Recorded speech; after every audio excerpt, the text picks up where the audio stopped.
Vi skal kigge lidt på, hvordan vi vedligeholder menuen.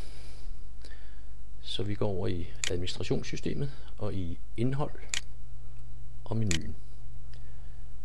Hvis du vil oprette et nyt hovedpunkt, for eksempel efter trænernyt, så klikker du på opret nyt hovedpunkt ikonet her, ud for den linje, hvor det skal ligge efter.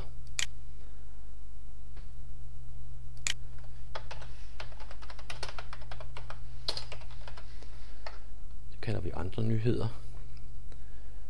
Det skal ikke være en hemmelig side, altså login side, men vi kan godt udgive det som feed. Og det er nyheder. Standard tekstside og nyheder, det er de mest almindelige. Det er den, du bruger til menupunkter, hvor der skal skrives tekster og lægges billeder ind. De andre sidetyper her, det er til specielle sider.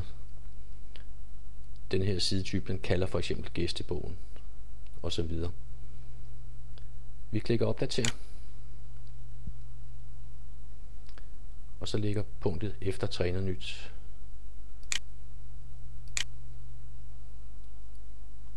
Sådan der. Nu vil vi prøve at lave et underpunkt til andre nyheder. Der klikker vi så på opret nyt underpunkt ud fra andre nyheder.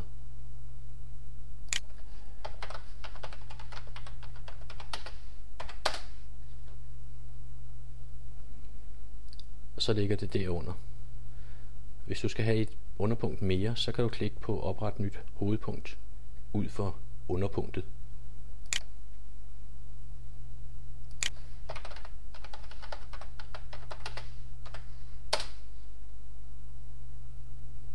Så kommer det til at ligge der. Vi kan lige se, hvordan det ser ud. Andre nyheder, underpunkt 1 og 2. Hemmelige sider. Den her, der er baggrunden gul. Det er fordi det er en hemmelig side.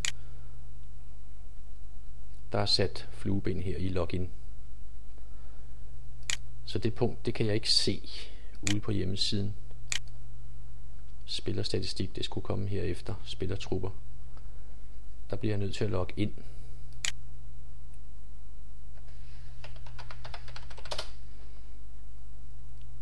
Så kan jeg se det. Og hvis jeg logger ud igen,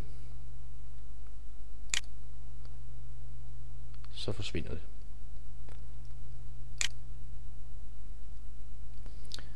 Det var lidt om vedligeholdelse af menuen.